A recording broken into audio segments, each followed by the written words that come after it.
Hi there. So we are going to take a look at how to define both planar and non-planar slicing methods in ENCY. And for the first one, we're going to go with a planar slicing method. So if we go to Add Operation and Additive, we can see that there's only really the option for non-planar slicing here, but both settings are encompassed within this. So if we click on non-planar slicing, I'm going to rename this just for the sake of keeping track of things to planar slicing. And what we need to do is we are first going to go to strategy and we're going to change the slicing strategy over to planar. Okay, because if we leave it as offset, things get a bit complicated with how the part selection method goes. And we'll cover that in the next video. So if we now go to job assignment, and feature is the option we want to be looking at, and we want to select the main body of the hand here, and we're going to click on OK, or add, sorry. Right, so beyond this point, we're going to go to strategy, and everything else here looks okay. I am going to turn on infill. I'm going to set it to about probably 15%, and we can change the infill pattern to whatever we like. I'll go with grid, and yeah, every other setting in there looks okay. I'm going to also set the tool orientation as well, because that does matter. The slicing direction, however, is the primary constraint in all of this. So I'm going to set the tool orientation first, and then we'll take a look at what the slicing direction does. So let's set that. And now under links, we're going to change the safe surface to a cylinder, because that makes the most sense. And that should be fine. So let's click on generate and see what it produces. And we can see now that looks remarkably close to a, oh dear, sorry, I misclicked there. Seem to eliminate the toolpath because I accidentally clicked on the safe surface and changed the setting there, which is unfortunate. But we very quickly rectify it. And that looks like a pretty standard additive print path.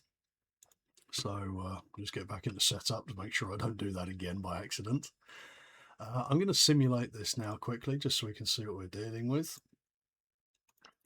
And as we can see here, there's nothing particularly surprising.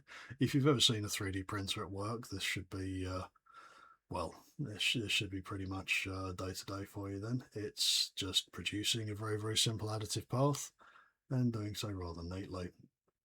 So I'm going to speed this up to just get us right through to the very end of it. And once this is completed, we're going to take a look at playing with the slicing angle, just so you're forewarned and forearmed of everything that you need to be able to do this yourself going forwards. So back into the machining area, and if we click on strategy, we can see that the slicing direction is currently along the Z-axis. Now we can do this along any of the standard 3 ordinal axes, or we can define a custom orientation. Now if we were to set Y to 1 and Z to 1, we get it on a slant.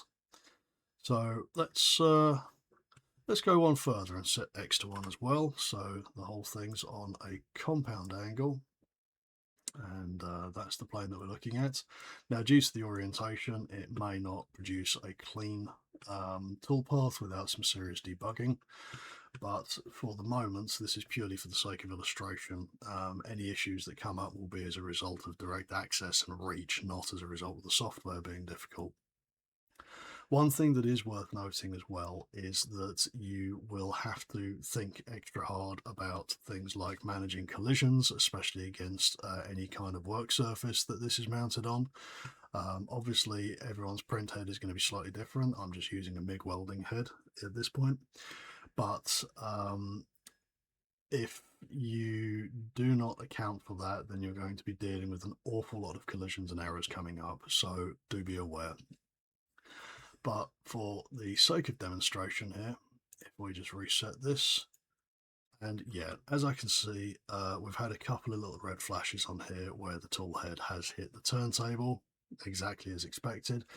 But as is clearly obvious here, it is very, very possible and very, very simple to completely change the orientation of the planar slice.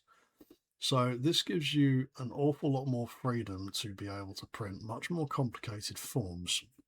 However, the really interesting stuff is going to come up in the next video, where we discuss non-planar slicing and everything that's encompassed within that. So I shall see you then, and yeah, I hope this has been informative.